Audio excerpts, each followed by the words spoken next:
저의 책 나는 기도응답을 100% 받고 있다. 이 책에 몇 페이지냐면 제 14장 레마에 대해서입니다. 레마에 대해서 이렇게 이야기를 진행을 하고 있는데 지금 교착 상태지요. 교착 상태로 지금 일부도 진행을 하지 못하고 지금 몇 개월째 이렇게 있는데, 왜냐하면 말씀을 드렸지만 하나님 그주마다 저에게 자꾸 영감을 이렇게 할아버지를 자꾸 주셔요. 그래서 할아버지를 전하기 위해서, 영감을 전하기 위해서 이렇게 하다 보니까 진도를 나가지 못하는데, 오늘도 하나님이 저에게 주신 말씀이 있어서 이렇게 출애굽기 2장 1절부터 10절 말씀을 가지고 말씀을 전하다가 만약에 시간이 있으면 이렇게 교재를 나가도록 그렇게 하겠습니다. 행전 3장 22절의 부분이요, 뭐라고 되어 있냐. 모세가 말하되 주 하나님이 너희를 위하여 너희 형제 가운데서 나 같은 선지자 하나를 세울 것이라.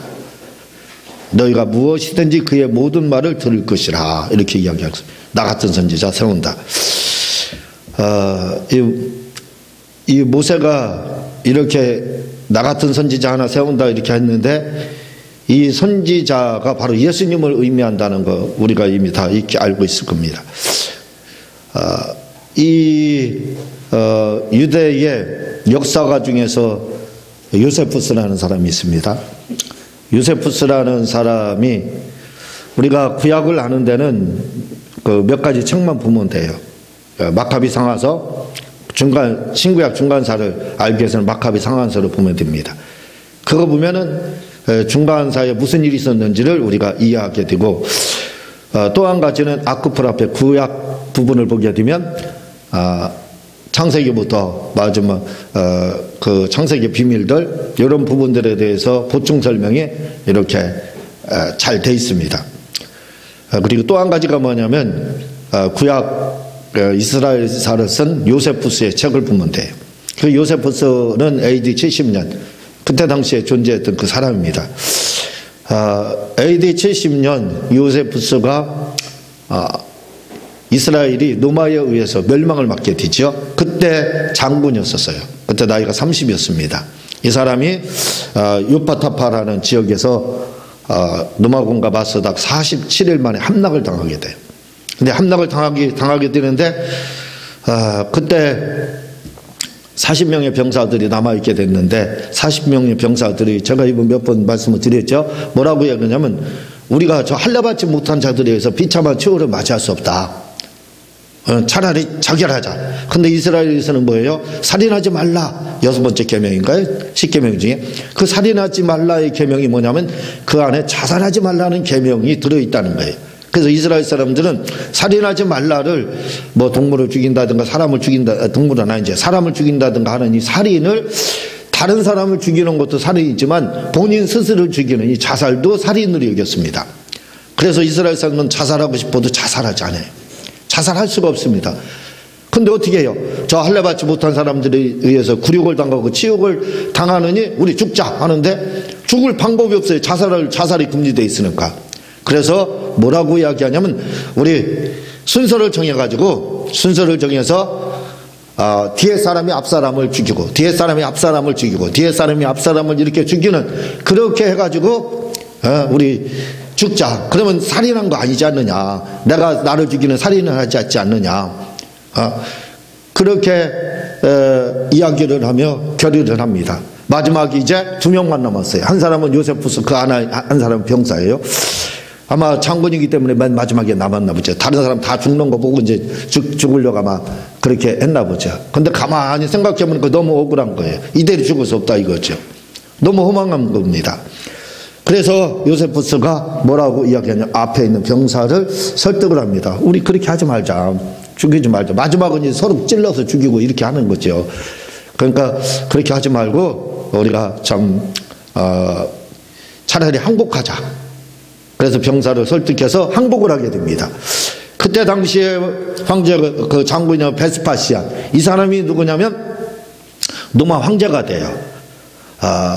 이 사람이 네로 왕자가 죽고 나서 노마 황자가 되는데 클로세움, 지금도 노마에 가면 클로세움이 있잖아요. 그 격투기장. 그걸 세운 사람이 바로 이 베스파시안 장군입니다. 유대 전쟁에서 승리한 그 금은 보화를 가지고 세운 게 피해 값으로 세운 게 클로세움이에요. 요즘 막 관광객들 이탈리아 많이 가잖아요. 그걸 우리가 좀 알아야 됩니다. 이스라엘의 피를 흘려서 그 돈을 가지고 배를 갈라서 유대인들은 보물을 금덩이를 삼켜버렸거든요. 그래서 유대인들이 삼킨 그 금덩어리를 빼내기 위해서 사람을 죽이되 그 양 중에 배를 갈랐습니다. 임신한 여자들도 배를 갈랐어요. 배를 갈라가지고 금덩어리를 빼내서 세운 그 격투기장이 지금 문화재가 그 많은 관광을 가고 있는 클로세움입니다. 그걸 알아야 돼. 이 사람이 베스파시안, 이 후에 황자가 되지만 요 베스파시안에게 항복을 하고 가서 뭐라고 이야기하냐면 이 요세푸스는 영감이 대단한 사람입니다. 보통 사람이 아니에요. 뭐라고 이야기하냐면 베스파시안을 보자마자 당신이 로마의 황자가 됩니다. 너무 황당한 거예요. 이놈 봐라, 이거 농담하고 있네. 자기에게 좋은 얘기, 귀에 듣기 좋은 얘기하는 가모니스라는가 그냥 뭐 좋기만 하겠지만 역정은 냈겠지만 좋았겠죠. 그런데 얼마 안 있어서 로마 언론으로부터 연락이 와서 진짜 황자가 됩니다. 그때부터 아주 신임이 두텁게 됩니다. 그래서 자기 아들 디두 장군이죠. 후에 디두 왕자가 됩니다. 베스파시안의 아들이 디두 장군인데 이 사람이 예루살렘을 멸망하게 되지요. 70년. 그 디도 장군과 같이 지금 전폭적인 신임을 받은 거예요. 베스파시안 황제로부터. 그래서 그 아들 디도 장군과 함께 유대 전쟁에 참모로 기용이 되게 됩니다. 그게 70년이죠. AD 70년 예루살렘 멸망이죠. 그 현장에서 멸망의 현장을 그대로 지켜보고 기록한 책. 리얼하지요. 실제 상황을 그대로 기록한 겁니다. 그게 바로 유대 전쟁사예요. 이 사람이 유대 전쟁사만 쓴 것이 아니라 구약 이스라엘서도 썼어요. 창세기부터 마지막 말라기까지 전체를 다 다뤘습니다. 그러니까 2000년 전에 쓴 기록이 이렇게 남아있는 거예요. 근데 이 사람이 참 다행인 것은 그에게는 불행한 일입니다. 그러나 우리에게는 다행하다 이거죠. 왜? 이분은 유대가 역사가 요세푸스 이 사람은 우리 기독교인이 아니었습니다. 기독교인이 아니라 유대교인이었어요. 그게 얼마나 다행인지 몰라요. 왜? 역사가이면서도 유대인이었기 때문에 아주 객관적인 입장에서 기록을 했다 이거죠. 역사적 사실만을. 만약에 기독교인이었다면요, 니들끼리 짜놓은 치는 고스톱이다 이렇게 이야기할 거 아니에요. 니들끼리 쓴 책 가지고 그거 주장한 거에 대해서 신용할 믿을 만한 게 뭐가 있네. 신뢰가 안 된다 이거죠. 근데 그에게는 예수 믿지 않아서 지옥 가서 참 불행한 일이지만 그가 유대인이었기 때문에, 유대교를 믿었기 때문에 우리 기독교에게는 너무나도 감사한 인물입니다. 왜냐하면 그가 침례 요한에 대한 증거도 있고, 어떤 분들은 예수님에 대해서 예수님이 신화적 존재다 존재하지 않은 별 얘기들이 많잖아요.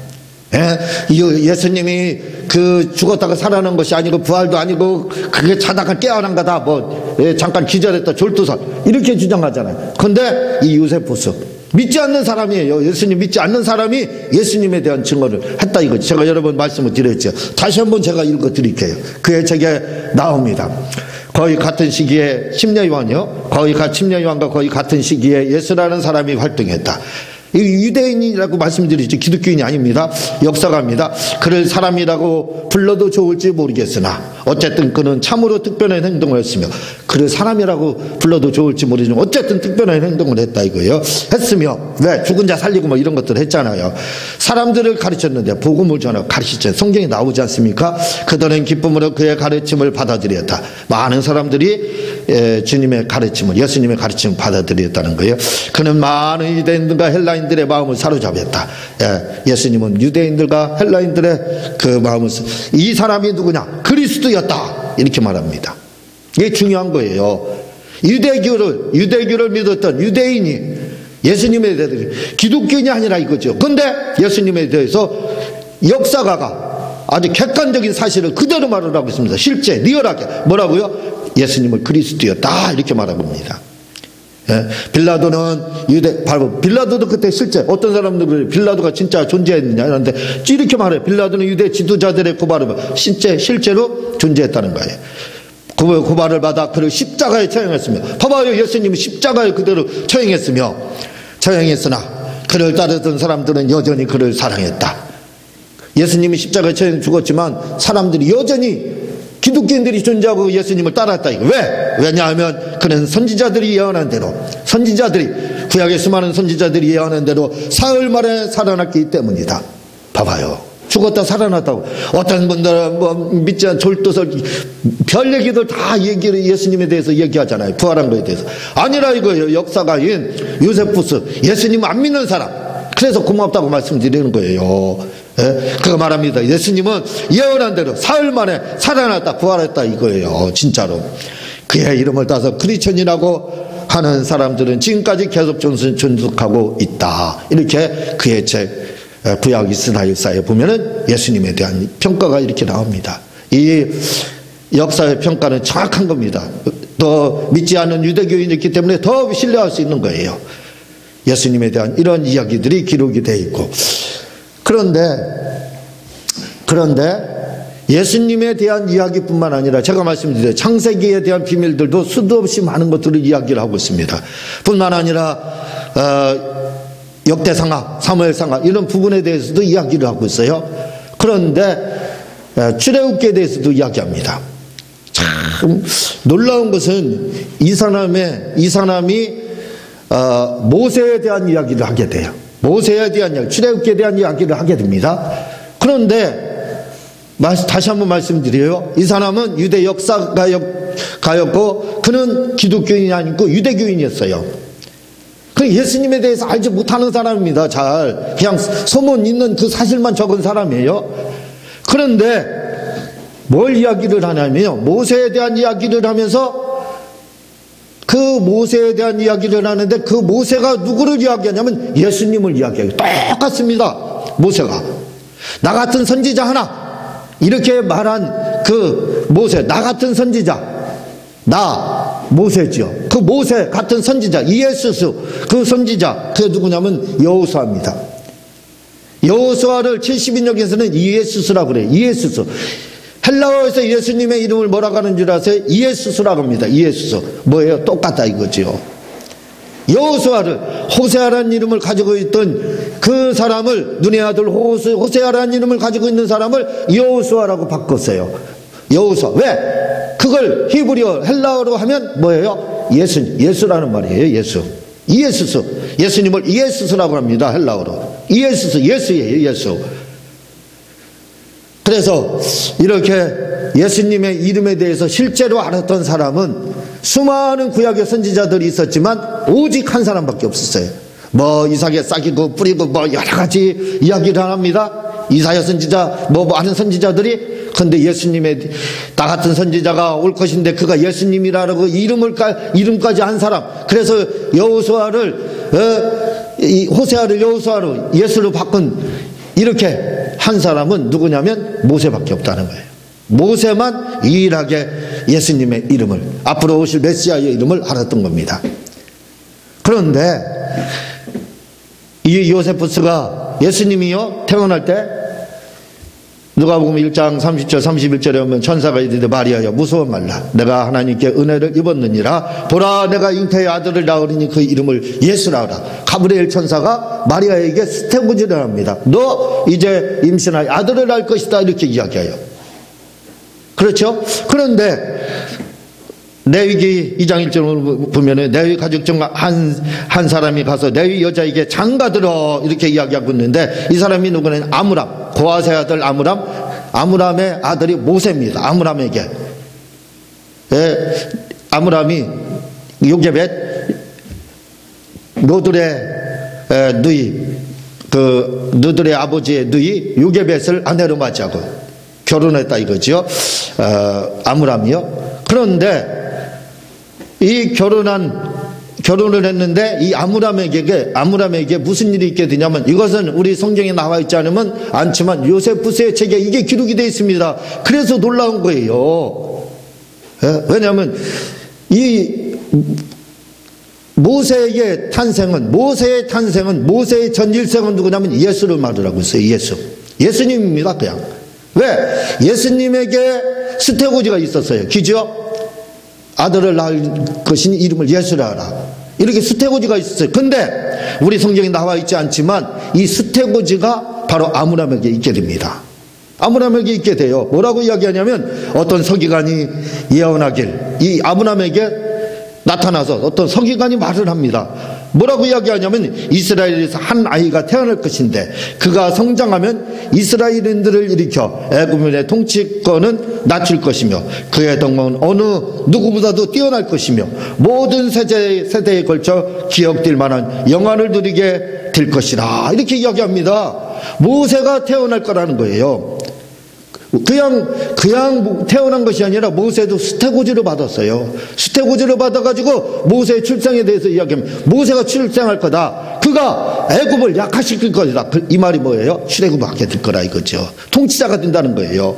통치권을 약화시키고 그가 통치자 되어서 출애굽을 시킨 이런 예언을 하게 됩니다. 우리 성경에 이 부분이 안 나와요. 근데 요세푸스 역사가 이 믿지 않는 사람이 예수님의 그 탄생의 비밀을 알지 못했던 사람이 똑같이 이야기를 합니다. 예수님의 탄생과 똑같이 수태고지가 있었다는 거예요. 그냥 태어난 게 아니에요. 모세도 예수님. 그래서 모세는 곧 예수님을 말하는 거예요. 상징을 하는 거예요. 그리고 예수님이 헤롯 왕 때 뭐가 있었어요?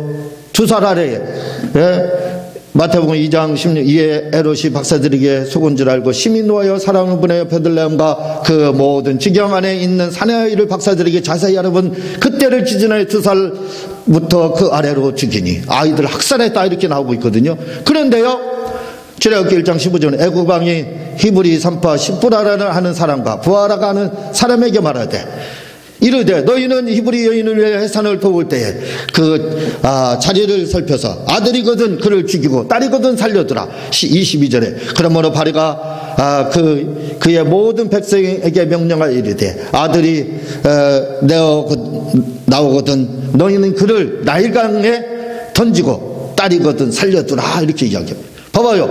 예수님이 태어날 때 뭐가 있었어요? 학살이 있었습니다. 그런데 모세가 태어날 때 똑같이 그 학살이 있었다는 거예요. 그러니까 그냥 우리가 생각하는 모세는 그냥 모세가 아니에요. 예수님의 일생과 똑같습니다. 예수님의 그 수태고지를 통해서 그 과정 전체가 다 똑같다 이거죠. 똑같다 이거죠. 그리고요 예수님이 이 이야기를 듣고 동방박사의 말을 듣고 예수님이 어디로 피난 가냐면 마태복음 2장 11절에 13절에 그들이 떠난 후에 주의 사자가 요셉에게 현명하여 가로되 헤롯이 아기를 찾아 죽이려 하니 일어나 그 아이와 그의 어머니를 데리고 애굽으로 피하여 내가 내게 이르기까지 거기 있으라 하시니 예수님이 애굽에 피난 사건이 나와요. 그런데 오늘 출애굽기 2장 3절에부터 숨길 수 없게 됨에 그를 위하여 갈대 상자를 가져다가 역청과 나무진을 칠하고 아기를 거기 담아 나일 강가에 갈대 사이에 두고 똑같이 바로 이 모세를 갈대 상자에 넣어서 나일강가에 보내서 너 어디로 갔습니까? 바로 공주에게 갔잖아요. 애굽에 갔다 이거지. 애굽에 피난했다 이거예요. 똑같이. 예수님이 애굽에 그 학살을 피해서 애굽으로 피난 갔던 것처럼 똑같이 애굽으로 지금 그 갈대 상자에서 나일강에 태워진 것은 뭐냐? 애굽 피난 과정이라는 거예요. 이게 제가 해석하는 게 아니라 요세푸스가 그렇게 해석을 하고 있습니다. 이 놀랍지 않아요? 별로 안 놀라는 것 같지만 그리고 애굽으로 피난 가가지고 예수님이 거기서 양육을 받게 됩니다. 그렇죠. 거기서 몇 살 동안 어느 정도 클 때까지 거기서 양육을 받게 돼요. 그런데 출애굽기 2장 9절에 보면 바로의 딸이 그에게 이르되 이 아이를 데려다가 나를 위해 젖을 먹이라. 내가 그 싹쓸 주리라. 그 여인이 아이를 데려다가 젖을 먹였더니 이렇게 해가지고 뭐가 되냐면 애굽 피난 생활이 역시 똑같이 되는 겁니다. 여기에 대해서요 예수님의 탄생의 비밀을 보게 되면 예수님의 탄생의 비밀을 보게 되면 뭐라고 이야기를 하게 되냐면 우리 성경에 나오고 있지 않지만 예수님이 태어날 때 빛으로 태어났다는 거예요. 빛으로. 왜? 하나님 빛이라 이거죠. 계시록 4장이면 하나님 빛이라고 하거든요. 그래서 예수님이 태어날 때 실제 빛이었기 때문에 빛으로 출생했는데 조금 있다 보니까 사람으로 바뀌었다. 이제 의경에 그렇게 예수님의 그 탄생에 대한 비밀이 이렇게 나옵니다. 그런데 예수님이 빛으로 태어났기 때문에 예수님이 천하음악에 손상되지 않았고 산통이 없었다는 거예요. 마리아가 산통이 없었다는 겁니다. 그걸 이야기를 의경에서는 하거든요. 그런데 뭐라고 이야기하냐면 어떻게 해서 3개월 동안 모세를 그 부모들이 숨겨가지고 양육할 수 있었느냐 이거예요. 그것은 바로 이 십부라라는 여자였죠. 모세의 엄마. 이 모세의 엄마가 모세를 낳을 때 똑같은 일이 있게 됩니다. 뭐냐면 산통이 없이 그냥 낳았대요. 그러니까 산통이 없으니까 아이를 그냥 대변 보듯이 낳은 거예요. 그러니까 산파들이 주위에 있는 사람들이 아기 난지를 몰랐다는 거예요. 그래가지고 3개월을 숨겼다 이렇게 이야기를 하고 있습니다. 그러니까 예수님의 탄생의 그 비밀과 똑같은 그 탄생의 그런 과정을 모세가 역시 똑같게 갖게 돼요. 십부라가 아니라 요게벳이지요, 그 엄마가. 그리고 모세라는 그 예수님이 마태복음 1장 21절에 아들을 낳으니 이름을 예수라 하라. 이렇게 이는 그가 자기 백성을 그들의 죄에서 구원할 자이십니다. 이렇게 이야기하고 있어요. 그런데 출애굽기 2장 10절에 보면 그 아이가 자라매 발에 딸에게서 데려가서 그의 아들이 되니라. 그의 이름을 모세라 하여 가로되 이는 내가 그를 물에서 건져내었습니다. 이렇게 이야기하고 있습니다. 이 모세라는 뜻이 뭐냐면 구원이라는 뜻이에요. 구원. 예수님의 이름이 무슨 뜻이에요? 구원이라는 뜻이에요. 이름까지도 똑같은 그런 뜻을 가지고 있다 이거죠. 그리고 이사야 53장 7절에 보면 그가 곤욕을 당하여 괴로울 때에도 그의 입을 열지 아니하였으며 마치 도수장으로 끌려가는 어린 양과 덜 깎는 자 앞에 잠잠한 양같이 그의 입을 열지 아니하였도다 하면서 뭐라고 이야기하냐, 예수님의 온유함에 대해서 이야기를 하고 있습니다. 그런데 민수기 12장 3절에 보면은 이 사람 모세는 온유함이 지면의 모든 사람보다 더하더라 이렇게 이야기하고 있어요. 근데 이 사실에 대해서 이렇게 해석하는 분이 누구냐, 바로 요세푸스가 이렇게 해석을 하더라 이거죠. 모세에 대한 것을 그가 주석을 붙여서 보충 설명을 하고 있습니다. 자세하게 모세의 탄생 배경에 대해서 설명을 하고 있어요. 그런데 가만히 보니까 그것이 예수님의 탄생의 그 과정이 그대로 똑같이 일치가 되더라 이거죠. 그래서 그냥 단순히 모세가 우리가 알고 있는 것처럼 그냥 모세가 아니었습니다. 그는 뭐냐면 예수님을 상징하고 있어요. 예수님과 똑같은 과정을 겪었더라 이거지요. 그래서 아까도 말씀을 드렸지만 나 같은 선지자 이렇게 이야기하면서 모세는 여호수아, 호세아를 여호수아라고 이렇게 바꾸게 됩니다. 그 이름이 뭐라고 했어요? 예수라고 이렇게 하고 있죠. 선지자들 중에 많은 선지자들이 있습니다. 그렇지만 모든 선지자들은 복음을 전한 선지자들이에요. 다시 말하면 미래에 대한 이야기를 하는 것이 선지자들이었습니다. 그런데 모세는 미래에 대해서만 이야기하는 것이 아니라 과거까지도 본 선지자라 이거죠. 그리고 과거와 미래를 같이 본 그러한 선지자라 이거예요. 그래서 천지창조의 비밀, 그가 아브라함과 이삭과 야곱 시대에 살지도 않았습니다. 그렇지만 아브라함과 이삭과 야곱에 대한 자세한 배경을 설명을 하고 있어요. 이런 것들이 뭐냐면 모세는 특별한 그러한 하나님께서 그에게 영감을 주셨다 이거죠. 그래서 모세는 과거뿐만 아니라 미래를 봤던 그러한 아주 그러한 선지자였습니다.